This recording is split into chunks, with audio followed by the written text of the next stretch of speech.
We'll go to back row left.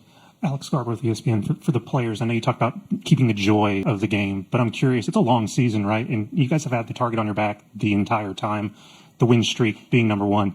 How do you handle the unique pressure that comes with that? How do you keep the joy for so long when anxiety seems like a thing that could very easily set in?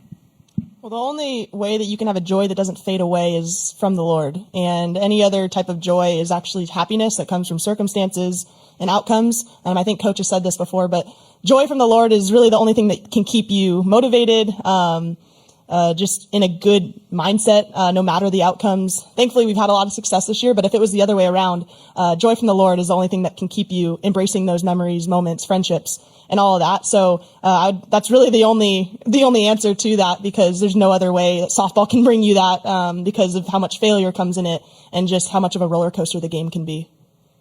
1,000% agree with Grace Lyons. I went through that my freshman year.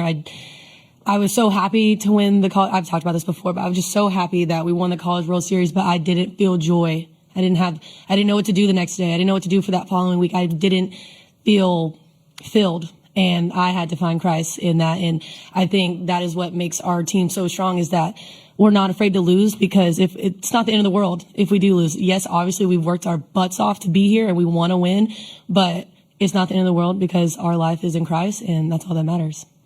Yeah, I think a huge thing that we've really just latched onto is eyes up. And you guys see us doing this and pointing up, but we're really like fixing our eyes on Christ. And that's something where, like they were saying, you can't find a fulfillment in an outcome, whether it's good or bad. And I think that's why we're so steady in what we do, and our love for each other and our love for the game, because we know this game is giving us the opportunity to glorify God. Mm-hmm. And I just think once we figured that out and that was our purpose and everyone was all in with that, it's really changed so much for us. And I mean, I know myself, I've seen so much of a growth in myself with once I turned to Jesus and I realized how he had changed my outlook on life, not just softball, but understanding how much I have to live for, and that's living to exemplify the kingdom. And I think that brings so much freedom. And I'm sure everyone's story is similar, but we all have those great testimonies that have really shown how awesome it is to play for something bigger.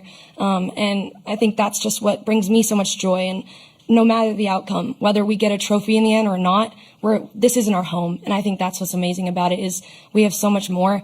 We have an eternity of joy with our Father, and I'm so excited about that. And yes, I live in the moment, but I know this isn't my home. And no matter what, my sisters in Christ will be there with me in the end, when we're with our King. So, Patty, you've got to keep your eye on the prize and really work with these players on